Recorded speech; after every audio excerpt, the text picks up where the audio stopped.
thought it tells you the recording. Well, we are recording, so okay. So welcome everyone to the Technology Review Council. I'm Novo Manna from Collective HR Solutions, and we're doing this in conjunction with our partnership of IREM. And we're very, very delighted today to have both Sherry Atwood and Shai Bell from SupportPay. I had the pleasure of meeting with them earlier. We talked a little bit about what they were doing. I got very entranced, and I think you will also get the same perspective. A very unusual offering, I think, in this day and age, but a very timely one. So I'm going to drop the slide, and Sherry, if you would be kind enough to bring your slides up.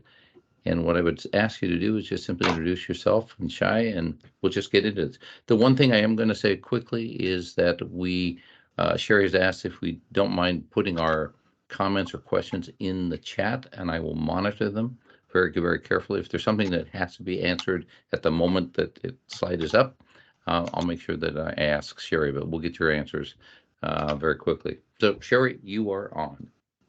Great. And can you guys see my slide? Just to check. Yes. Absolutely. Okay, perfect. So thank you so much for taking the time today and allowing us to come in and present. I'm Sherry Atwood. I'm the founder and CEO of SupportPay. And so just as a quick background, I was a child of a divorce. My parents went through a horrific divorce. And so I never wanted to put my daughter through what I had went through. So when I faced my own divorce several years ago, I was an executive in Silicon Valley, went through a divorce. In fact, did the divorce myself. It cost us $500. But like so many parents in particular, they don't realize how difficult life actually becomes after a divorce or separation. And most people talk about the instance of divorce and think that everything is great afterwards, but that's really where a lot of the work starts to happen. And so for myself, even in particular, I was a single mom traveling the globe, and now I felt like a bill collector, a calendar, an admin, you name it. I felt like that's what I was, an Excel expert. And I was constantly being interrupted at work. And so I was simply looking for a solution myself and was shocked that there was nothing out there, which is why I decided to leave leave my executive position and actually start SupportPay. So what SupportPay is it's a unique and affordable benefit that can support your parents and caregivers while also delivering an immediate ROI to your organization.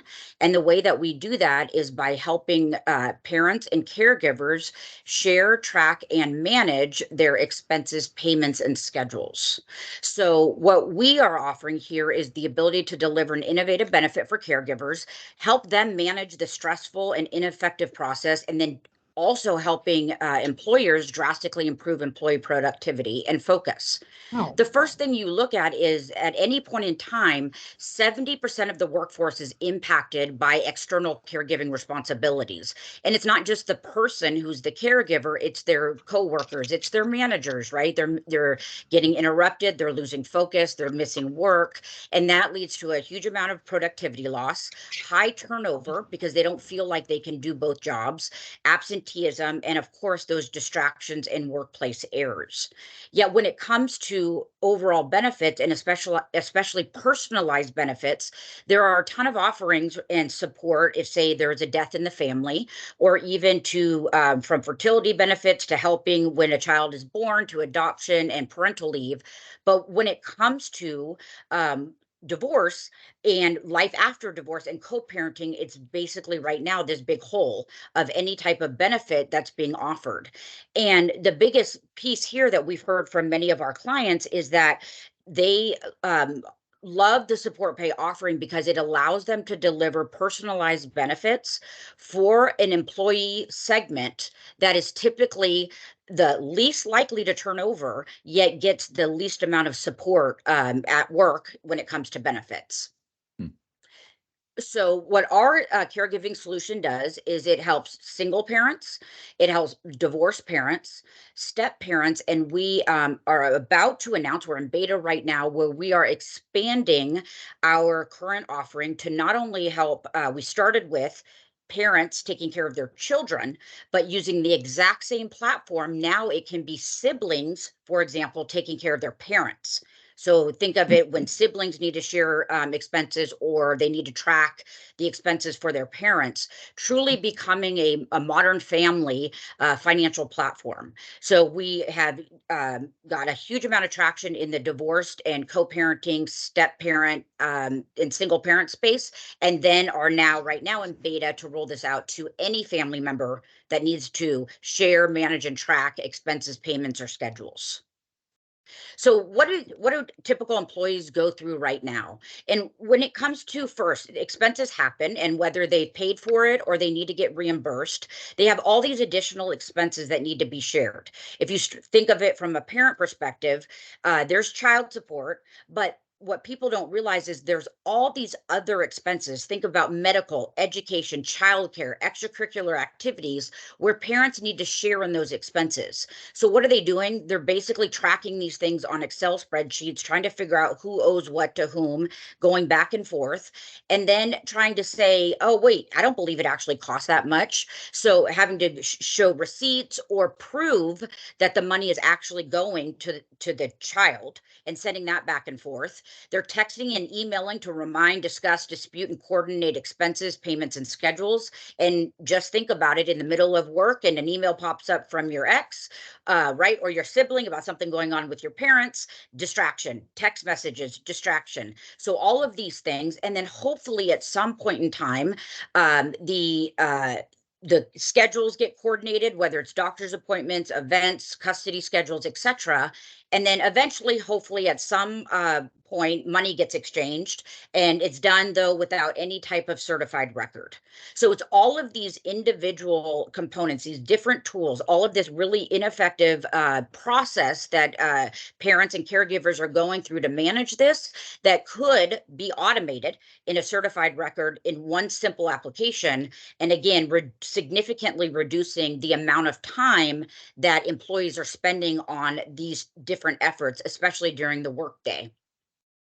So what SupportPay is it offers a simple and affordable solution.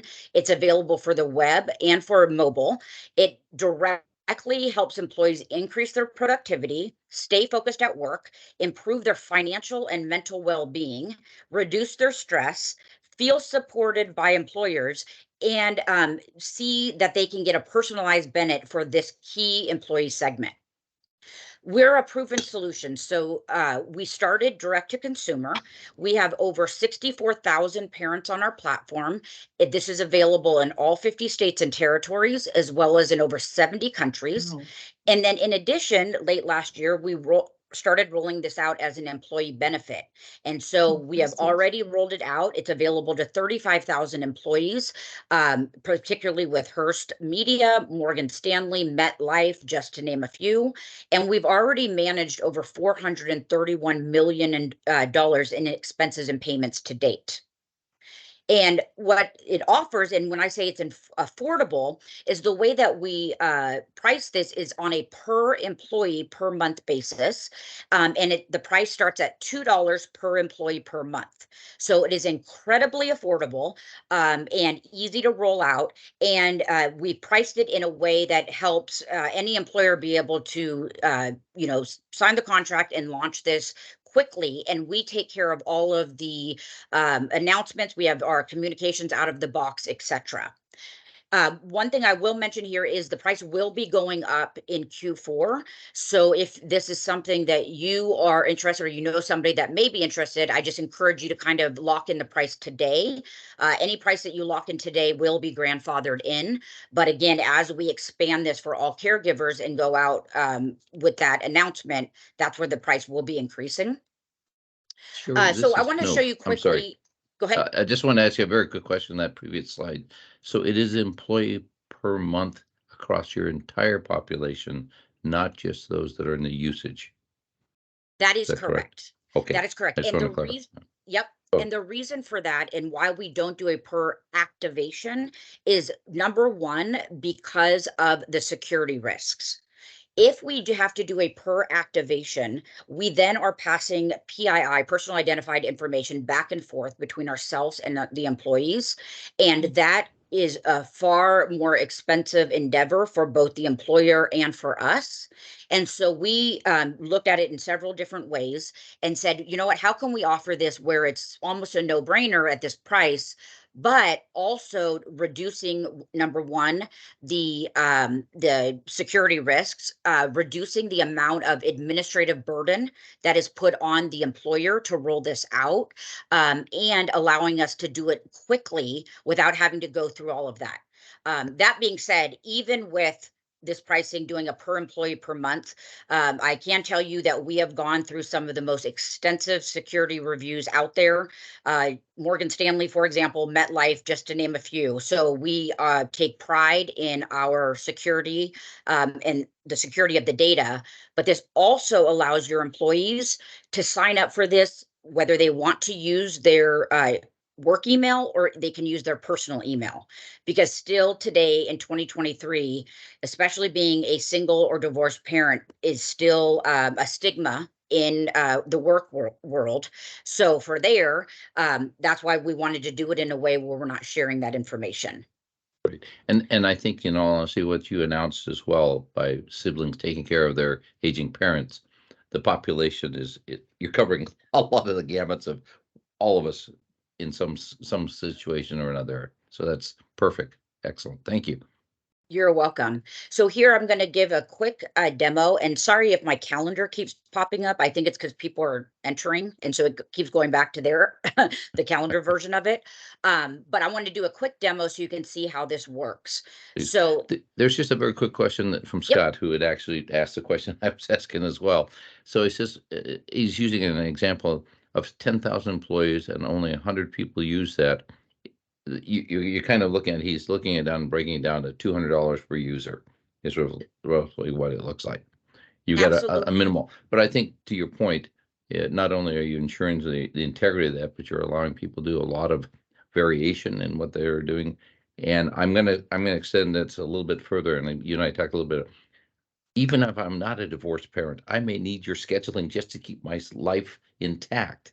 So I have a feeling that there's a great deal of synergy of what you're offering as a communication tool from people who are, especially one's working at home and one's not, right? Or both of them working off, or is traveling or whatever. So you've actually designed something very, very useful, I think. It's the way I put it.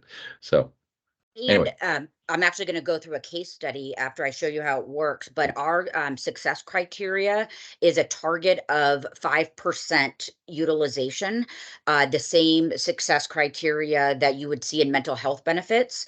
And if and we put a guarantee on that. So if less than 3% of your employees actually use it within that first year contract, mhm, we will reduce the price, because we know, and I'll show you through the case study that we have done and seen. We know that far more employees are using this than even are asking, mhm, or that you even know are going through this problem. So we will guarantee a price, at the end of that first year. If we haven't met, at least our target goal is 5%, but if we haven't met at least a 3% utilization, then we have no problem reducing the price or refunding your money. That's how confident I am in the fact that this solution is so necessary and so needed by employees.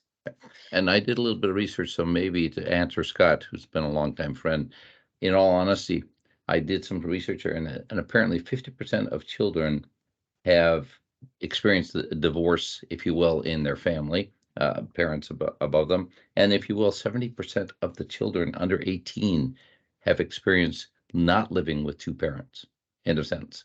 And so it's a predominant problem. And as you said, there's a little bit of a stigma about this divorce situation, but the reality, it's there, and it apparently is at 45% even after COVID. So anyway, Exactly. enough said. And that's actually going to be increasing. We're seeing the divorce rate actually skyrocket right now post COVID. I guess being stuck in a house with your spouse for that many that long of a time, both trying to take care of the kids that cause people to reassess their situation. Yes. But yeah, like I said, it is a huge issue that still to this day carries this stigma that people aren't even going to ask. And one other thing I forgot to mention is that price is a per family price. That's not a per employee. So even though you're paying for your employees, it covers the entire family. So they don't have to worry about convincing the other parent per se or another sibling to also pay for the solution. On our direct to consumer product, that is a per person pricing, but for the benefits offering, we're saying that one price covers the whole family, which further solidifies and increases the adoption from employees. So the way that this works, and I'm just showing it from a mobile perspective. Again, we also have an amazing web application. Is that a parent logs in and they enter an expense. From there, they simply give it a name, and then they can upload the receipt.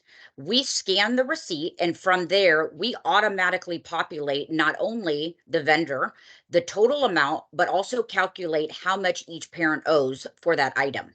They then review it, and they submit that expense over to the other parent. The other parent then logs in, and they go and they can review. They get a notification, they can review it. If they don't agree with the item, they can dispute it right in our app, and we encourage them to work together to try to come up with a solution.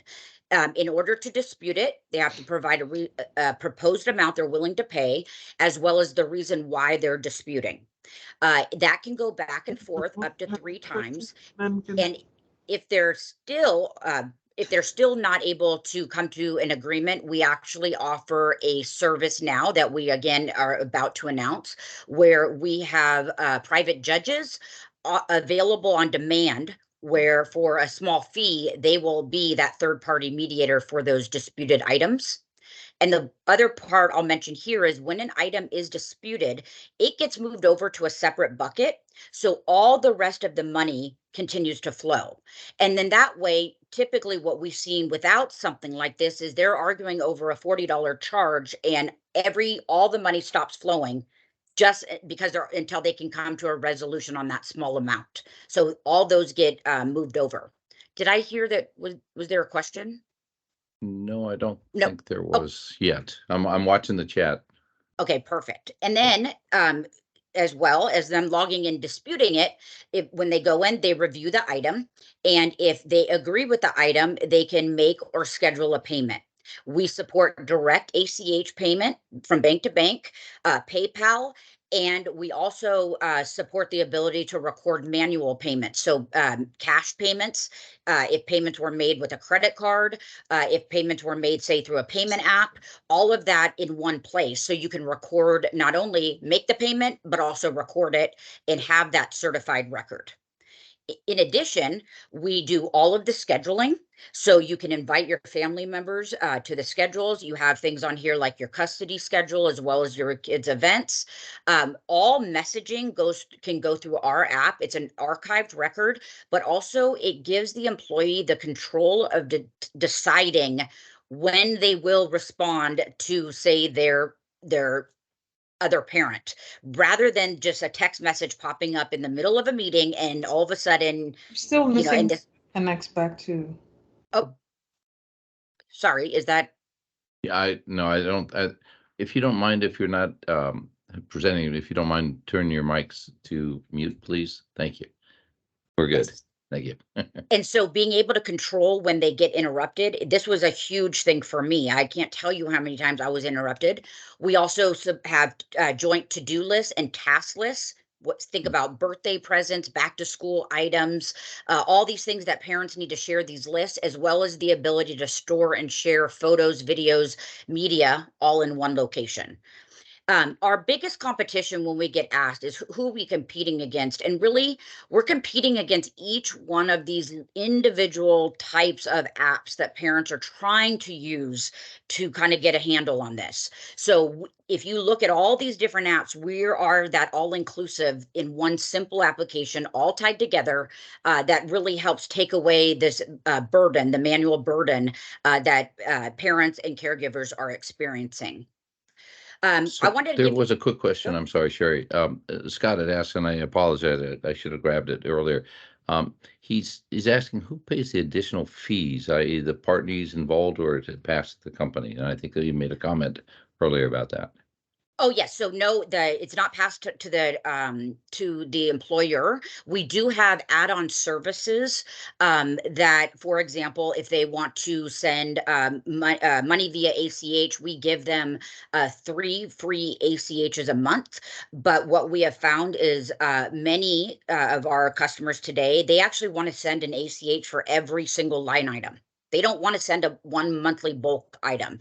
So we have to, at least that's a 1.5% transaction fee above the normal, the 3 free. And then we do have add-on services, for example, like the on-demand mediation, and that is all paid for by the family member, not anything to do with the employer. The employer's price is locked in on that per employee per month basis.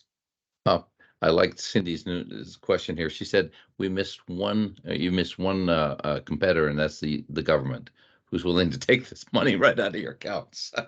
Yes, and that is a great point. The other thing, and especially for payroll, your payroll departments, what most, and I would say 99% of people don't realize is that it is both a state and federal law that if you can demonstrate that you make your payments on time every month, you do not have to have your wages garnished. People don't know that, right? And so using SupportPay, and yet we absolutely support automatic monthly or recurring the base child support payments as well. Using SupportPay, they can demonstrate that, and that's a benefit to both you as the employer to take that payroll burden off of you, but it also is a benefit for the employee, because let's be honest, nobody really wants their employer involved in this, right? Or having to tell them that their wages are getting garnished. We also work with the state systems, and just to be clear there, even if they have their support going through the state, no states help manage all those additional expenses.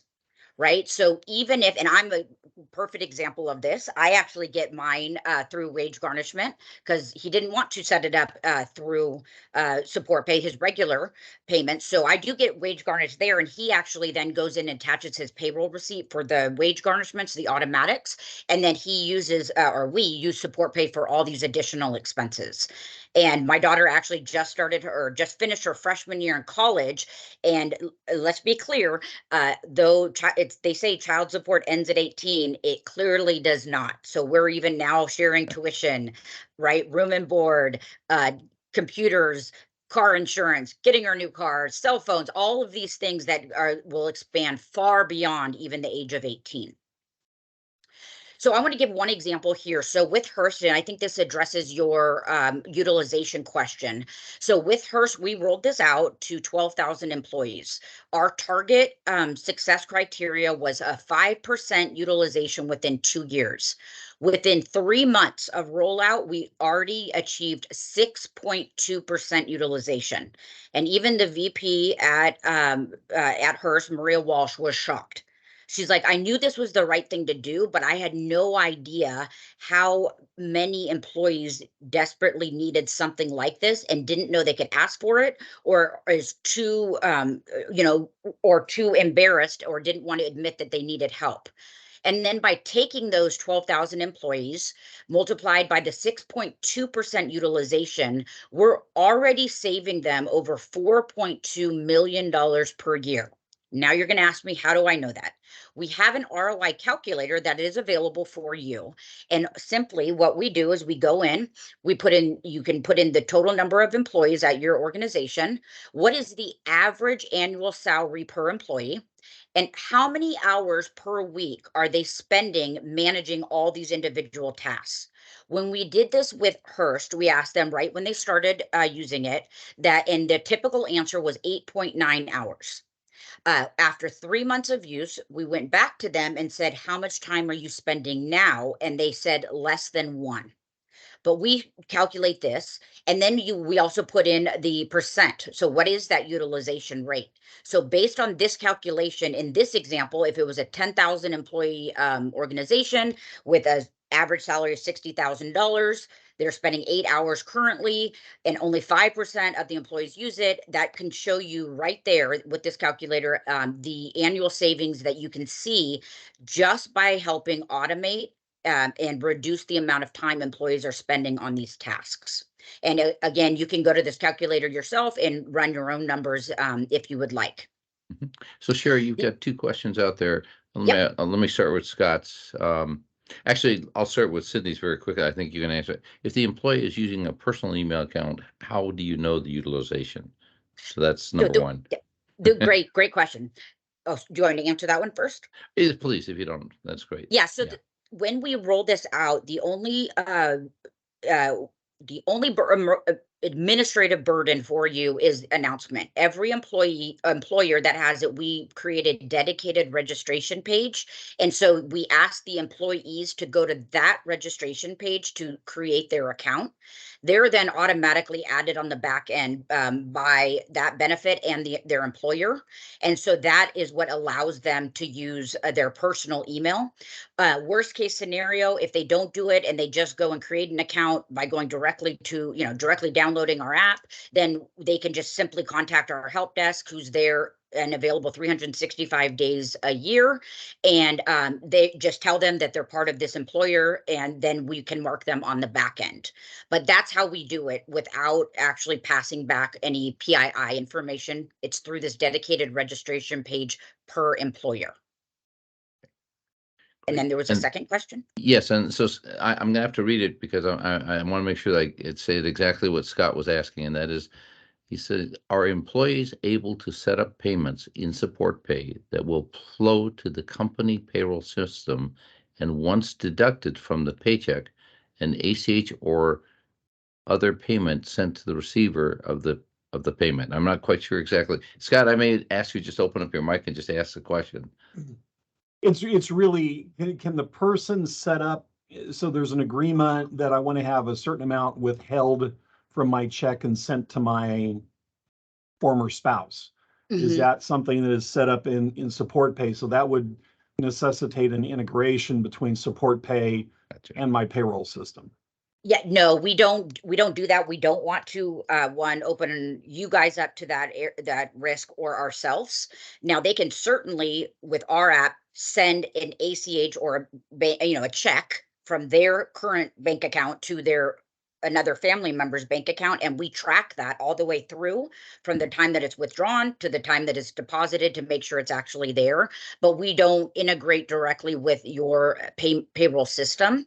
To just further clarify about wage garnishments, all it's saying is instead of you as an employer having to pull out that amount and sending it to the other parent from their paycheck, we're saying using SupportPay, you just send it directly to the other parent, keep your employer and your payroll out of it.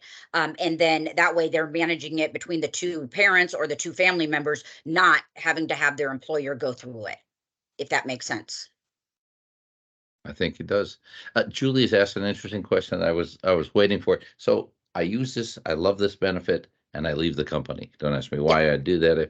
But so the question is more along the lines about the legacy information that you've now had, and I've been using it. I'm kind of curious. I think I heard you say though that there's like a consumer version of this hanging out there. Correct. So what we're doing is there is a consumer version. And so in the contract, we make it very clear that should they leave the employer, we offer a significant, like over an 80% discount on our consumer pricing for that employee. To be quite direct with you, we're not enforcing that right now.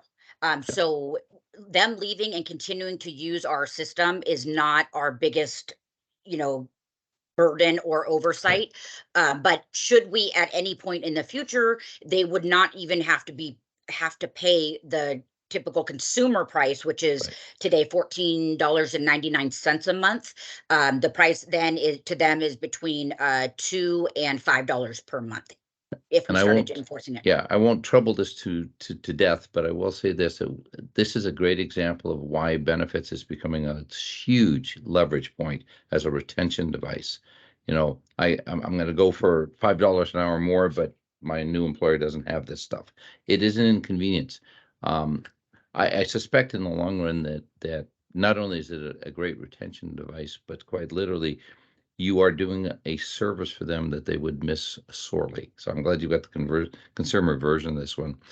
Does it make more sense, though, to establish myself in your system with my personal email so that regardless of my job situation, I'm always there? Does that make sense? A lot of people turn off that email immediately, and here's that inconvenience for a month while I'm looking and trying to get this settled up. Things are going to let's just say they're going downhill. Yeah, so if they use their employer email, right, at any point they can within our system, and on top of that, we have an amazing support team that they can just send our support team, contact us on chat, or send them a note, and they can even do it right within the app, saying that I've now left my employer, I no longer have access to this. We do some verification to make sure that it's really them, obviously, and then we can change it for them on the back end. Worst case will take them 5 minutes. So we kind of looked at that on both sides. So we're not going to say yes, you absolutely have to use your personal, but we give that option because many of the employees that have, when we started rolling this out, didn't want their to use their work email because again, of the stigma. I mean, I will say it myself. When I went I was about to get promoted for a VP, I was asked by 3 male colleagues if I was sure I could do the job as a single mom. So it is this huge stigma still to this day. So that's why they kind of want to keep it separate. Oh, terrific. And I'm then, sorry, we yep. got into that question answer. Please go back on to where you were headed. Sorry. No problem. And then I think the only other thing is, so on top of the competing mostly between these manual processes, there are some other solutions out there. And this is kind of where we are the segment or the connection between these different areas. There's things like child support and expenses. They don't offer any employee benefit solution. Then there's these solutions that again is in custody, communication, and calendaring. Again, not any employee benefit. There's the individual payment apps, Venmo, Zelle, or a Cash App, or just handing each other cash. And then you have these employee benefits down here that are offering different benefits, especially around caregiving and fertility benefits. But no one is offering this tool, this application that really simplifies, streamlines this ineffective process and dramatically reduces the stress employees are facing, as well as helping them with their financial management. And what I'll finally say is that with SupportPay, we've shown and proven that parents are 90% more likely to pay and receive their child support and and the money from shared expenses when they use SupportPay. And the reason for that is the number one reason why people say they don't pay is they don't believe the money is actually going to their kid. On the other hand, the person trying to get reimbursed is saying, I don't need anything more than what it actually costs, but he doesn't do the shopping. He doesn't sign them up for summer camp, right? She doesn't go buy the computers. He or she has no idea how much this stuff actually costs. So by providing that transparency, and I came up with the idea actually when I was at work, when I was doing an expense report, which is you have an expense, you submit it with the receipt, you get reimbursed. So by having that transparency and taking away the conflict or the direct communication that has to happen between these parents or family members, it reduces that stress. They're more likely to pay and they're more likely to receive payments, as well as dramatically improving their mental health and their mental well-being. So what I encourage you to do is to really think about how you can be on the forefront of employee benefits by offering this unique and innovative solution. It helps you to demonstrate that you truly do support your working parents and caregivers. It's incredibly affordable and quick and easy to launch. Like I said, we set up the registration page. We have all the communications you need in a box that you can take, edit as you see fit, put it out there on your website, in an email, in a newsletter, etc. This is not tied to annual enrollment, so you can deploy this at any time. You can deploy this next month if you wanted to. That really helps it, and again, it doesn't require any administrative burden on your half to actually deploy it, and it's secure and private. So no private information is exchanged between the employer and the employee and us. So that way there's no security risk by offering a solution like this to your employees. So with that, I just encourage you to really think about how you can actually achieve an immediate ROI by offering a unique and affordable benefit to your caregivers and your parents. And this is something that no one's talking about, and actually no one is offering right now. We are the first to market by taking a very successful consumer solution and now being able to help employers offer this to their employees. So I will then now open it up for any additional questions. Right, yeah. I will bow to the audience and see if they have additional questions. And you can open up your mic if you want and ask away. And I'll give it a little Hi, bit of. this is Wanda. Hey. This seems like a really cool product, so congratulations on that. Thank you. Tell me a little bit more about the profile of the companies that are using this. Are they large? Are they small? Are they for-profit, nonprofit? Is there any kind of demographic you can share? Yeah, so it's all of the above. We started with actually very large customers or employers to prove that if we can do it at these very large and get approved by their vendor and the mass processes that happen, then it can work for anybody. So we, again, our top customers right now, we have anywhere from 4,000 employees to Morgan Stanley. I think they're at 55,000. We're doing a pilot there, so we've rolled that out to about 12,000 of their employees. But the target, as far as the target employer, it's those who have hourly or salary employees, right, that have financial and or scheduling responsibilities to take care of another family member is essentially who it is. Thank you. Thank you. Good question. Other questions? I've always got questions for you, Sherry. You know that. So I'll hold off for a second. If there are no, and again, speak up if you have any. But I'm kind of curious, since the big hubbub these days in the world of HR and, if you will, in tech, is where does artificial intelligence play a part in this? Is that on your roadmap, and how would you see that as potentially augmenting what you're already offering? Yeah, great question. So we're actually talking to Sam Altman, is a huge supporter of what we're doing and has recognized, even with ChatGPT, for example, the inherent weaknesses of the current implementation of ChatGPT when it comes to topics that span logical and emotional.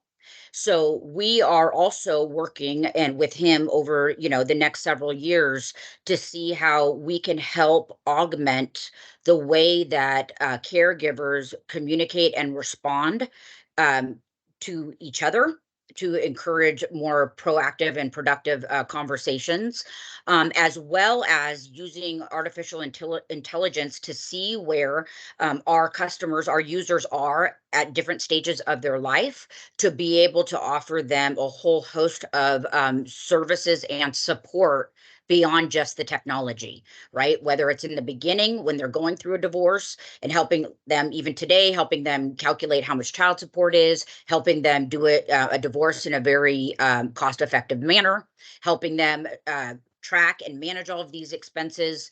And then also, should they need a modification, for example, a change in their custody or their child support, helping them there, and even rolling out in the future these additional services like for example, a parenting coach, co-parents like don't even know how to handle some of this stuff. They're not the experts. So tapping into this huge market of being able to offer them assistance throughout their life cycle, when, as I say, like when life throws them a curveball, we want to be there to help support them. So the technology part, although the the employer is funding this technology part, it also then opens it up for these employees to also get access to a whole range of services that no one really talks about and they don't even know where to find. Right. And the fact that you've included the family in there, and that's a dovetail first. I was going to ask you, are you able through SupportPay to integrate for other things? Let's say employers offering a mental health telemedicine or something of that nature. So I'm curious, to your point, the idea that, this is a well-being application, the way I look at it. My personal mental health, my family, even the divorced spouse, whatever that may be, it really is, aggregating all the things that need to be in place to make things work. And so it sounds like you've got an integration or at least ability to do that with other platforms. Correct. And we encourage, so think about those mental health or counseling, especially for children, right? That costs money. The parents need to share those expenses, even if one person is covering, and I know this personally. Unfortunately, there is a severe lack of mental health benefits today, I feel, for children, and the burden is put on the parent. And many times they have to pay a significant amount out of pocket for their children to get the mental health support that they deserve.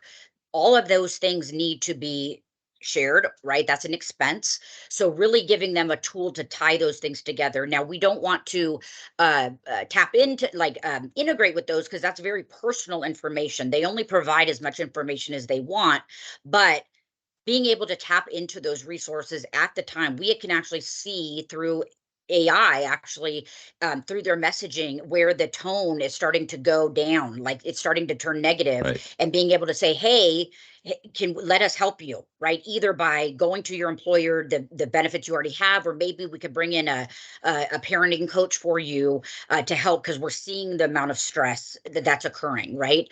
That's where we're going to be able to see this. And then also just adding things like a big one, if you want to talk about AI, is the number one feedback is like, okay, my ex sends me this expense for childcare and it's $500 a week. Is that a lot? Is that a little?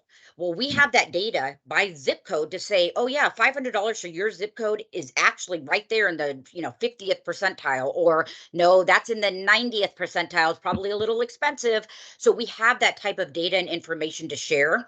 And then finally, we offer a huge amount of tools even today that help parents deal with a lot of these items that become disputes. Unfortunately, during a divorce, the legal professionals focus on the divorce, current assets, what's going on. And typically a child support order says you'll pay this amount base, and then you'll share in childcare, education, medical, and extracurricular. But that's as far as they go. Well, what does education mean? Does that mean private school, public school? What is childcare? Is that a nanny?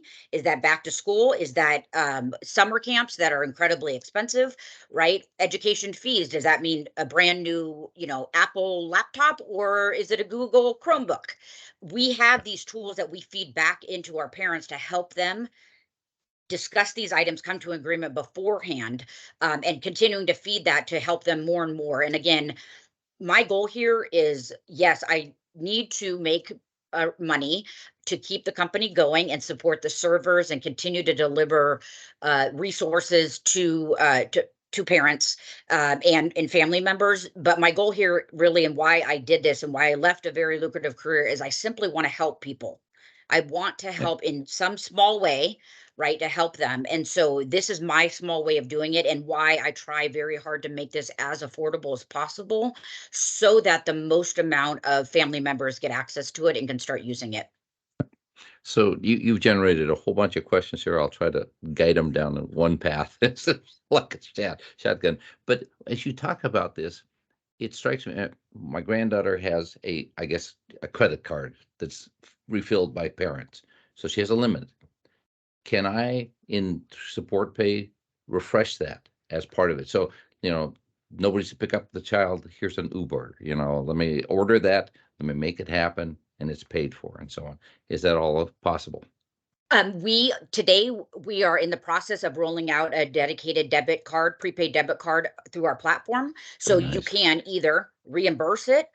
You can also fund the debit card when it's available, and then it would automatically go into SupportPay. We're also working on a partnership with Greenlight. I'm guessing that's the credit card that she has, because there's a Yes, huge synergy it is. between us there. So there's that type of partnership that we're looking at.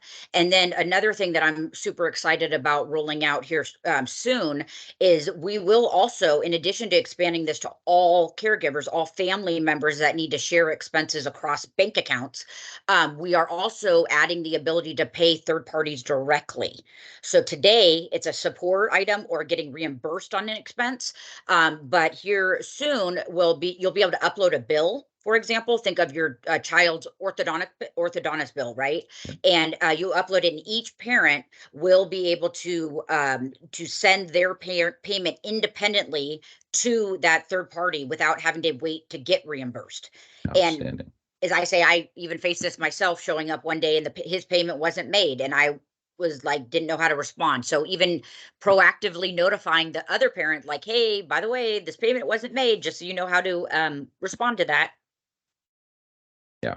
So Roy has asked the question, are you SOC 2 compliant? And I suspect that everything you talked about security, you're going to probably go to whatever SOC in the future. Oh, go ahead. Sorry, and just to be clear, so I'm a former vice president at Symantec, on the not consumer side, but on the B2B side. So security is in my blood, and how we make sure we build all of this. So I think about all of those things all the time. Very cool. I'm very curious, and I don't want you to have to reveal your roadmap per se if you're not prepared to do so, but two of them just strike me, and the one on, are you establishing a community for your users? In other words, a kind of a social community for divorced parents. You might go to a dating app next, but we'll just leave it at that for now. That's what I said. I said they need to partner with us because we have their exact target audience, and we know how much money they actually make. So, when they say that they're successful, we can say that.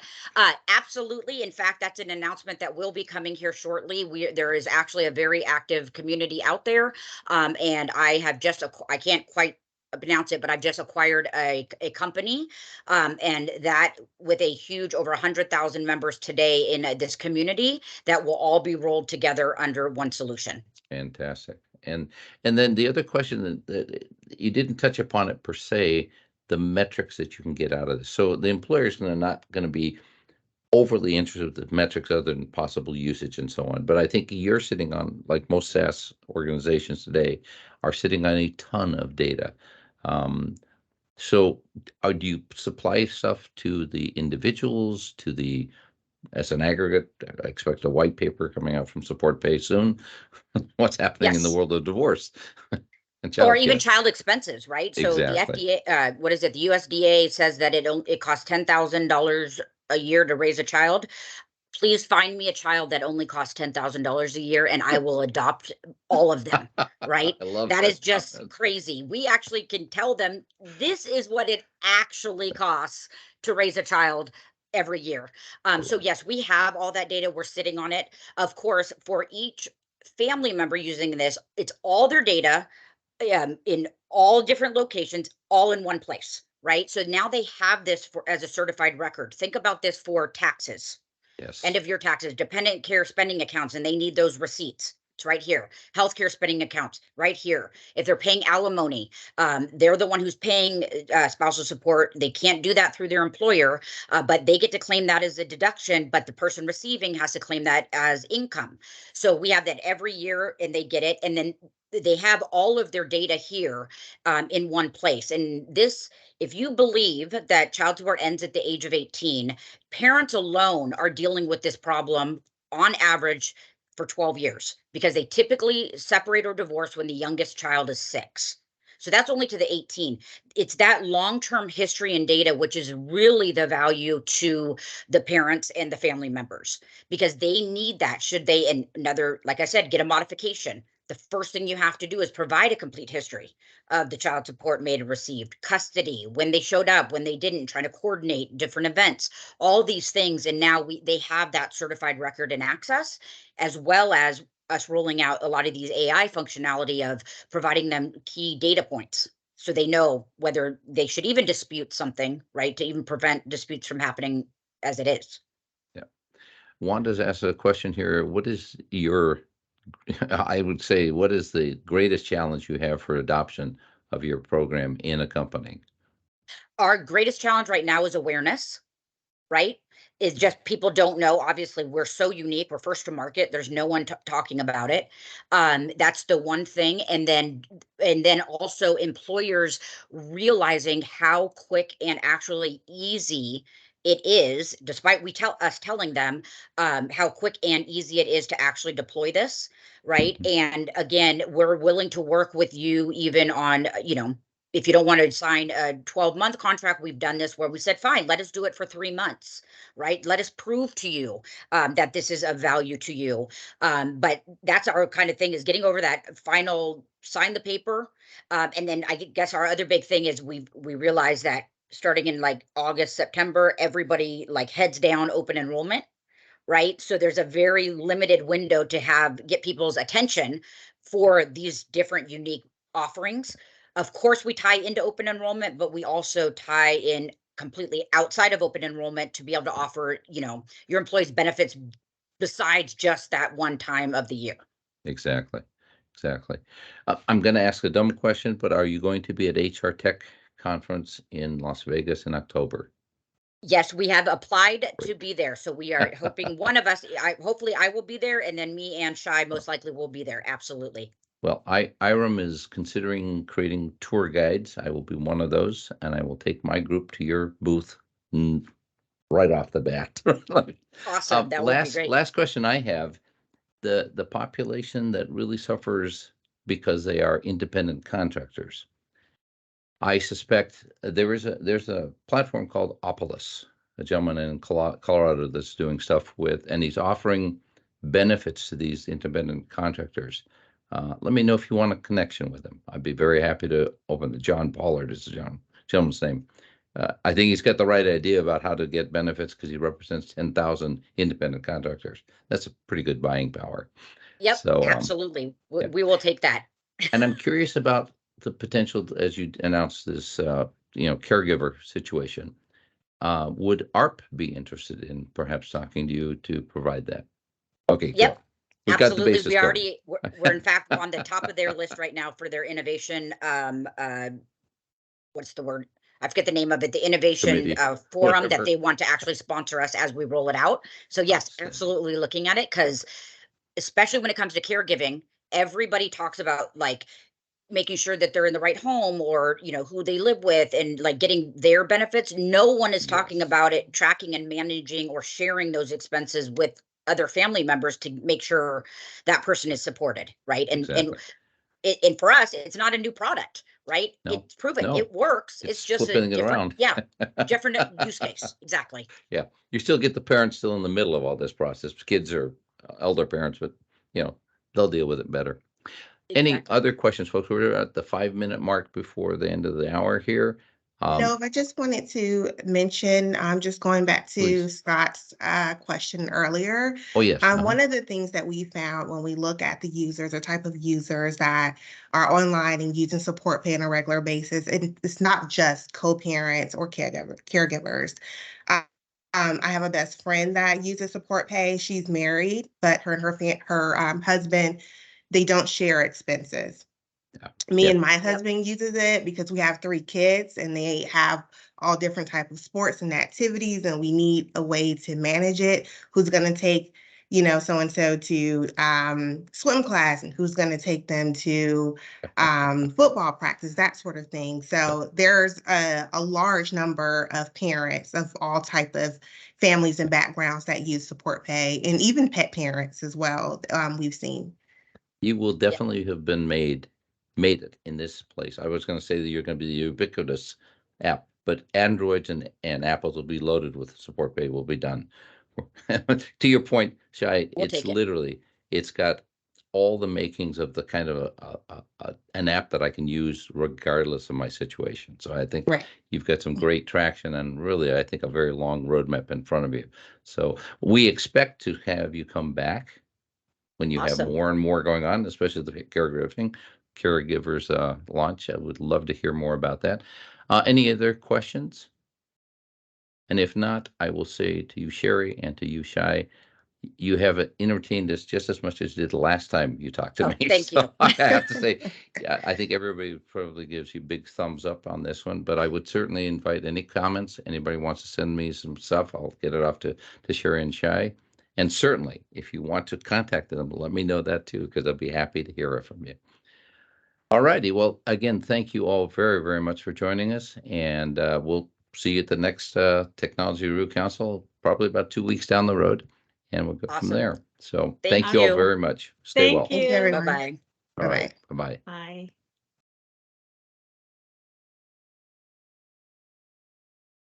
Okay.